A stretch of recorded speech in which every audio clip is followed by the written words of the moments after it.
Dia dianggap setengah dewa, memerintah selama 70 tahun, dan pemakamannya membuat 35 juta orang menangis.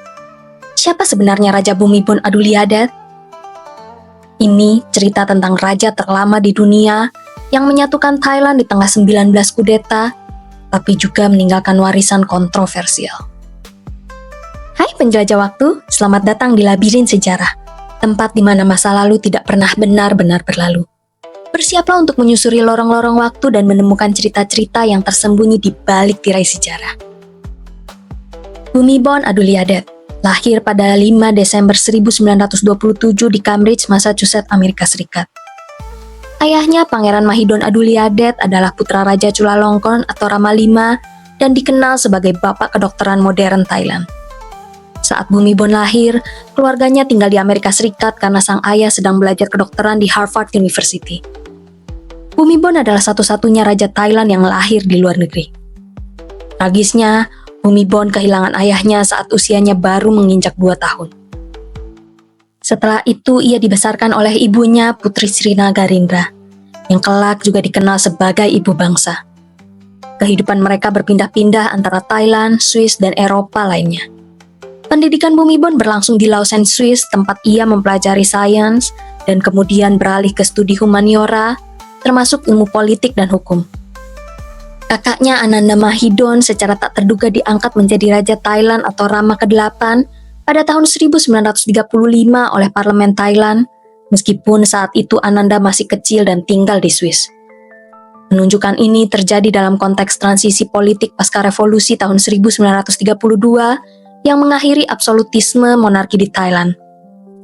Keluarga Mahidol pun kembali ke Thailand pada awal 1940-an, tetapi kembali lagi ke Eropa selama Perang Dunia II. Setelah perang usai, Ananda Mahidol kembali ke Thailand pada 1945 dan mulai menjalankan tugas sebagai raja. Namun masa kekuasaannya singkat dan tragis. Pada 9 Juni 1946, Raja Ananda ditemukan tewas tertembak di istananya dalam kondisi misterius. Kematian ini mengguncang negeri dan hingga kini masih menjadi subjek spekulasi dan kontroversi. Dalam sekejap, Pangeran Bhumibol yang saat itu baru berusia 18 tahun ditetapkan sebagai penerus tahta dan menjadi Raja Rama ke-9. Bhumibol awalnya belum siap menerima tanggung jawab besar itu. Setelah dinobatkan sebagai raja, ia kembali ke Swiss untuk melanjutkan studinya, kali ini di bidang ilmu politik dan hukum. Dalam masa ini, ia mengalami kecelakaan mobil serius di Lausanne pada tahun 1948 yang menyebabkan kehilangan penglihatan di mata kanannya. Saat dalam masa pemulihan, ia bertemu dengan seorang wanita bangsawan asal Thailand yang juga tinggal di Swiss, Mom Raja Wongse Sirikit Kittiyakarta. Mereka bertunangan dan menikah pada April 1950, hanya beberapa hari sebelum upacara penobatannya secara resmi sebagai raja. Pada 5 Mei 1950, Raja Bhumibol secara resmi dinobatkan sebagai Raja Rama ke-9 dari dinasti Chakri. Ia bersumpah akan memerintah dengan kebenaran untuk kepentingan dan kebahagiaan rakyat Siam. Kata-kata itu menjadi fondasi moral dan politik dari kekuasaannya selama lebih dari 7 dekade ke depan. Ketika Raja Bhumibol naik tahta secara resmi pada tahun 1950, Thailand masih dalam kondisi yang sangat labil. Meskipun tidak dijajah selama Perang Dunia II, negara itu sempat bersekutu secara nominal dengan Jepang, sebuah keputusan yang merusak legitimasi pemerintahan saat itu di mata sekutu barat. Setelah perang usai, tekanan geopolitik datang dari segala arah. Amerika Serikat dengan agenda anti-komunisnya, Uni Soviet dan China dengan penyebaran ideologi Marxis, serta konflik regional seperti Perang Vietnam yang mulai membayang. Thailand saat itu secara teknis adalah monarki konstitusional, tapi praktiknya negara dijalankan oleh militer. Sejak kudeta 1932 yang mengakhiri monarki absolut, militer terus menjadi aktor dominan. Pada dekade 1950-an, kekuasaan dipegang oleh para jenderal seperti Plek Bibun Songkram dan Sarit Tanarat, figur yang memanfaatkan ketidakstabilan politik untuk memperkuat kontrol mereka.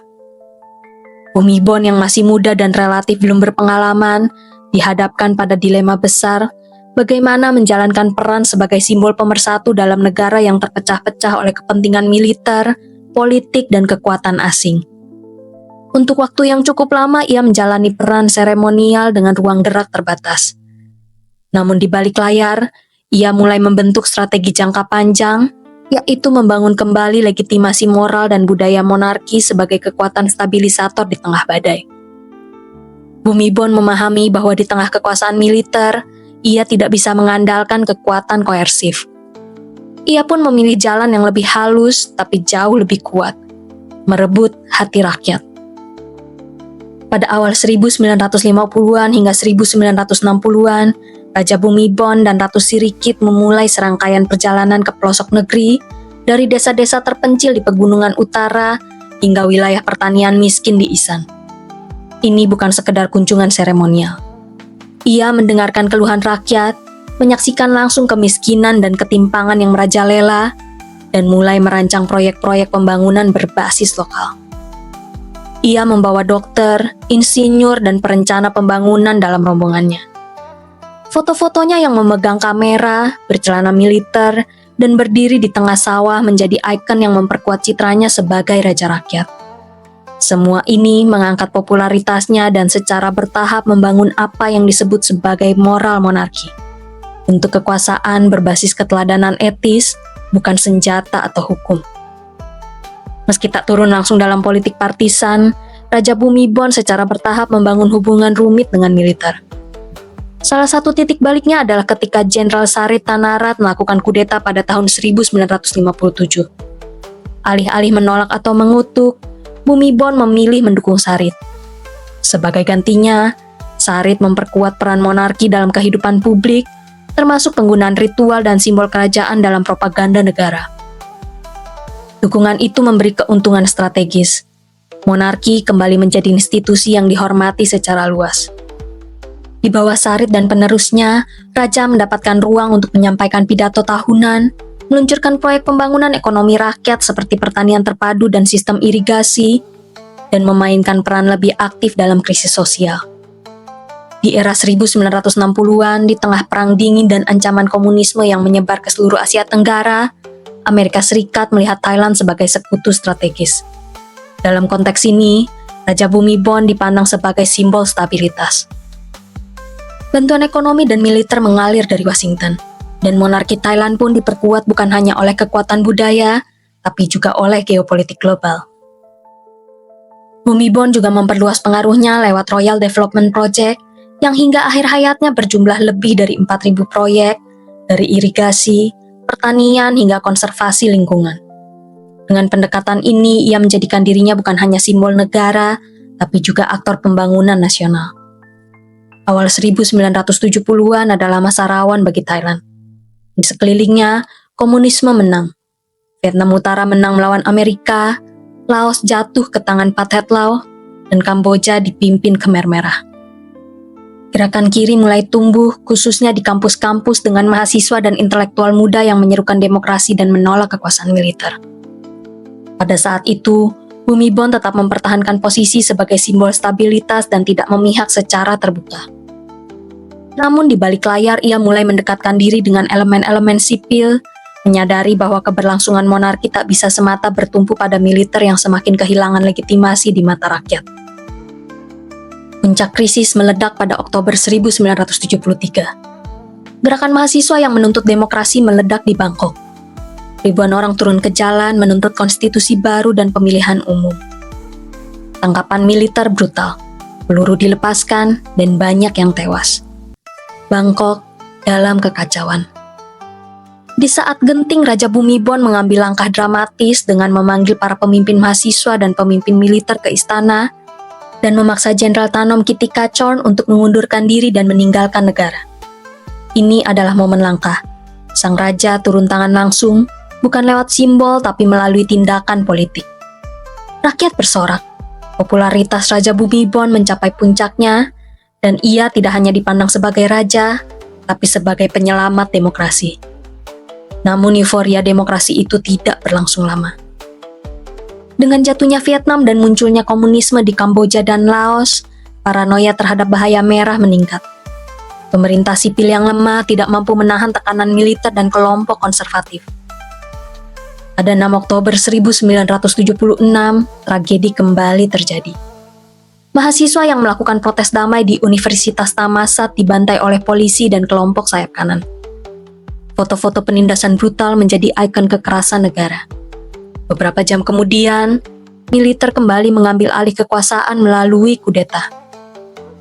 Sebagai kompromi, Raja Bhumibol menyetujui pemerintahan baru yang dipimpin oleh seorang hakim konservatif dan bukan oleh jenderal. Meski keputusan ini menimbulkan kontroversi, bagi sang raja ini tampaknya adalah pilihan paling stabil di tengah kekacauan dan ketakutan nasional terhadap komunisme.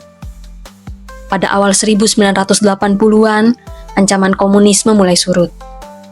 Pemerintahan Thailand mulai stabil di bawah Perdana Menteri Premtin Sulanonda, seorang jenderal moderat yang dekat dengan raja. Ini adalah masa di mana model Thailand terbentuk. Monarki yang kuat secara moral, militer yang berperan dalam keamanan, dan sistem demokrasi yang tetap terbatas. Selama masa ini, Raja Bhumibol semakin memperkuat peran sebagai penengah dan penyeimbang. Ia tidak mendikte langsung arah politik, tapi pendapatnya sangat menentukan, terutama dalam situasi krisis. Proyek-proyek pembangunan raja terus meluas. Ia memperkenalkan gagasan ekonomi kecukupan atau sufisiensi ekonomi, sebuah filosofi pembangunan berbasis kesederhanaan, keberlanjutan, dan kemandirian lokal, yang kelak menjadi kebijakan resmi negara pasca krisis finansial Asia tahun 1997. Selama periode ini, monarki menjadi sesuatu yang sakral namun modern, religius namun juga teknokratis. Bhumibol tidak hanya menjadi simbol, ia menjadi standar moral, dan dalam krisis, ia adalah jalan keluar terakhir. Figur raja tidak hanya diposisikan di atas politik, tapi juga di atas konflik. Ia menjaga keseimbangan antara kekuatan sipil, militer, dan rakyat. Dan dalam sistem yang seringkali gagal menjaga demokrasi, dialah figur paling konsisten di mata rakyat. Tahun 1991, militer kembali mengambil alih kekuasaan lewat kudeta yang menggulingkan pemerintahan terpilih. Sebuah rezim baru yang disebut Dewan Perdamaian Nasional atau NPKC dibentuk dengan tokoh militer Jenderal Suchinda Kraprayun sebagai penguasa de facto. Setahun kemudian, Suchinda diangkat menjadi Perdana Menteri meski ia tidak pernah ikut pemilu. Tindakan ini memicu kemarahan publik. Protes besar-besaran pecah, dipimpin oleh mahasiswa, aktivis, dan kalangan menengah urban Bangkok. Ketegangan mencapai puncaknya dalam peristiwa yang dikenal sebagai Black May atau Mei Hitam pada tahun 1992 ketika demonstrasi dibubarkan secara brutal dan puluhan orang tewas atau hilang. Di tengah kekacauan, Raja Bhumibol mengambil langkah luar biasa.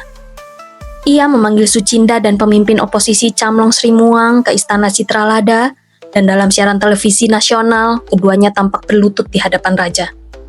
Dengan suara tenang tapi tegas, raja memerintahkan diakhirinya kekerasan dan kembalinya proses demokratis. Momen ini menjadi salah satu gambaran paling ikonik dari peran Raja Bhumibol sebagai penengah politik.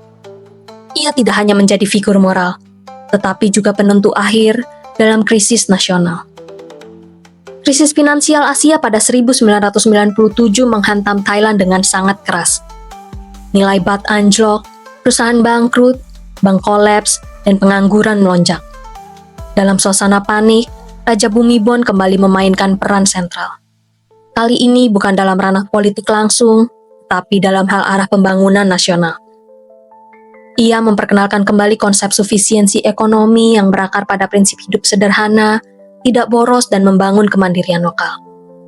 Filosofi ini awalnya dianggap terlalu konservatif oleh sebagian ekonom, namun belakangan diadopsi secara resmi oleh pemerintahan Thailand dan bahkan dijadikan kerangka pembangunan nasional oleh PBB sebagai model pembangunan berkelanjutan.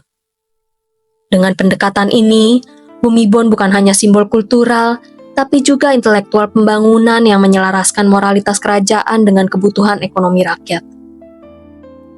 Memasuki abad ke-21, usia Raja Bhumibol semakin lanjut dan kesehatannya mulai menurun. Namun politik Thailand justru semakin bergejolak. Muncul figur populis kuat yaitu Thaksin Shinawatra, mantan polisi yang menjadi miliarder bisnis dan kemudian Perdana Menteri pada tahun 2001. Thaksin memenangkan hati banyak rakyat miskin melalui program subsidi dan reformasi kesehatan. Namun ia juga dituduh korup dan otoriter oleh kalangan elit. Konflik antara kaum kaus merah pendukung Thaksin dan kaus kuning pendukung monarki dan elit konservatif mewarnai dekade ini. Raja Bhumibol tidak mengambil sikap langsung, tapi diamnya dianggap oleh banyak pihak sebagai isyarat simbolik. Kudeta militer kembali terjadi pada 2006 untuk menggulingkan Thaksin. Meski raja tidak tampil terbuka mendukung, ia menyetujui pemerintahan militer baru dan ini memperkuat persepsi bahwa monarki lebih dekat dengan kekuatan konservatif. Antara 2006 hingga 2014, Thailand mengalami siklus berulang antara pemilu, protes jalanan, dan kudeta. Raja Bhumibol semakin jarang tampil di publik karena sakit, namun dalam setiap pergolakan, bayangan dan namanya selalu hadir. Bahkan ketika ia tak berbicara, ketiadaan suaranya saja bisa menenangkan atau menegangkan situasi. Itulah besarnya pengaruh Raja Bhumibol dalam landscape politik Thailand. Pada tahun 2014, militer kembali melakukan kudeta dan untuk terakhir kalinya, Raja Bhumibol menyetujui rezim junta secara resmi. Ia tetap menjadi poros simbolik di tengah transisi kekuasaan menuju generasi berikutnya. Raja Bhumibol Adulyadej wafat pada 13 Oktober 2016 dalam usia 88 tahun. Ia adalah raja dengan masa pemerintahan terpanjang dalam sejarah Thailand, 70 tahun lebih di tahta. Ketika kabar wafatnya Raja Bhumibol diumumkan pada 13 Oktober 2016, seluruh Thailand sontak terdiam. Radio, televisi, dan iklan berubah menjadi hitam putih. Lagu-lagu nasional dan musik duka menggema di ruang publik. Warga mengenakan pakaian hitam, dan pemerintah menetapkan masa berkabung nasional selama 1 tahun penuh. Periode yang belum pernah terjadi sebelumnya dalam sejarah modern negara itu. Atmosfer duka ini bukan sekedar ritual kenegaraan. Ini adalah psikologi kolektif kehilangan seorang ayah bangsa, figur yang selama 7 dekade menjadi jangkar moral dan simbol stabilitas di tengah dunia yang terus berubah. Upacara pemakaman Raja Bhumibol diadakan pada 26 Oktober 2017, lebih dari setahun setelah wafatnya. Karena besarnya persiapan yang diperlukan untuk prosesi kerajaan yang begitu kompleks, spiritual, dan penuh simbol. Biaya pemakaman diperkirakan mencapai 90 juta dolar USD atau sekitar 3 miliar baht, menjadikannya salah satu pemakaman kepala negara termahal dalam sejarah dunia modern. Tapi dalam konteks Thailand, angka ini tidak sekedar pengeluaran negara, ini adalah bentuk penghormatan tertinggi bagi seorang raja yang dianggap suci dan penuh jasa. Pemakaman ini bukan hanya peristiwa politik atau budaya, tapi juga ritual kolektif penyucian jiwa bangsa dan pelepasan atas sosok yang secara psikologis telah menyatu dalam identitas nasional Thailand. Ia digantikan oleh putra tunggalnya, Maha Vajiralongkorn atau Rama ke-10, yang naik tahta dalam bayang-bayang kontroversi dan warisan berat sang ayah. Ketika Vajiralongkorn naik tahta pada 2016, masyarakat Thailand menyambutnya dengan hormat, namun tidak dengan cinta yang sama seperti untuk ayahnya. Ia memiliki gaya hidup, kepribadian, dan citra publik yang sangat berbeda dari sang ayah. Kehidupan pribadi Vajiralongkorn penuh kontroversi termasuk perceraian, skandal, dan gaya hidup mewah yang banyak diberitakan di media asing. Ia lebih sering berada di luar negeri, khususnya di Jerman, bahkan saat negara sedang mengalami protes besar. Selama bertahun-tahun, kekayaan monarki dikelola oleh lembaga bernama Crown Property Bureau, yang secara historis dianggap milik negara demi kepentingan raja. Namun sejak naik tahta, Vajiralongkorn memindahkan pengelolaan aset ini ke bawah kendali pribadinya, menjadikannya salah satu individu terkaya di dunia dengan estimasi kekayaan mencapai puluhan miliar dolar. Para demonstran menuntut transparansi dan akuntabilitas untuk aset tersebut, serta menegaskan bahwa kekayaan monarki seharusnya digunakan untuk kepentingan publik bukan kepemilikan privat. Di bawah Vajiralongkorn, sejumlah unit militer elit seperti Kingsguard dipindahkan langsung di bawah kendali pribadi raja, terlepas dari struktur komando militer reguler. Hal ini menimbulkan kekhawatiran karena memberi raja kapasitas kekuatan militer independen di luar kontrol sipil dan parlemen. Para demonstran menuntut agar kekuatan militer dikembalikan ke struktur negara demokratis untuk mencegah monarki menjadi aktor politik yang aktif. Pasal 112 dari Hukum Pidana Thailand menyatakan bahwa siapapun yang menghina, mencemarkan atau mengancam raja, ratu, atau pewaris tahta dapat dihukum hingga 15 tahun penjara. Protes menyerukan agar hukum ini dihapuskan atau direformasi secara mendalam karena dianggap menghambat kebebasan berekspresi, digunakan untuk membungkam kritik, dan menciptakan budaya ketakutan di masyarakat. Selama gelombang protes tahun 2020 hingga 2021, ratusan aktivis muda dikenai pasal ini. Secara keseluruhan, tuntutan ini mencerminkan dorongan kuat dari generasi muda Thailand untuk memodernisasi dan mendemokratisasi monarki, bukan dalam semangat anti-monarki, tetapi untuk menciptakan institusi kerajaan yang lebih transparan, terbatas, dan relevan dengan masa depan. Dengan kata lain, Vajiralongkorn membangun monarki yang lebih monarkis, lebih absolut, lebih tertutup, dan lebih bergantung pada kekuatan formal daripada simpati publik. Era Vajiralongkorn menandai sesuatu yang belum pernah terjadi selama masa ayahnya, kritik publik terhadap monarki. Sejak 2020, gelombang protes mahasiswa muncul bukan hanya menuntut demokrasi, tapi juga reformasi monarki, sesuatu yang dulu sangat tabu. Meninggalnya Bumibol bukan hanya kehilangan satu orang, tapi kehilangan jiwa dari sistem monarki moral yang ia bangun. Ketika Vajiralongkorn mengambil alih, monarki harus beroperasi dalam dunia yang sangat berbeda. Globalisasi digital, media sosial, meningkatnya kesadaran kritis di kalangan muda, dan ketegangan antara konservatisme dan demokrasi. Warisan Bumibol masih membayangi Thailand hingga hari ini. Potretnya masih terpajang di rumah-rumah dan kantor, kisah-kisahnya masih diputar di dokumenter, dan bagi banyak warga, ia tetap raja sejati bahkan setelah wafat. Masa depan monarki Thailand akan sangat bergantung pada apakah generasi baru dapat menerima bentuk baru monarki, atau justru menuntut bentuk yang lebih terbuka, transparan, dan terintegrasi dalam demokrasi. Bisakah monarki bertahan dengan legitimasi simbolik yang memudar, atau akan berubah menjadi institusi yang harus tunduk pada transparansi dan pembatasan kekuasaan? Sampai di ujung labirin kali ini. Tapi jangan khawatir, masih banyak lorong waktu yang menunggu untuk kita jelajahi bersama. Sampai jumpa di petualangan berikutnya penjelajah waktu.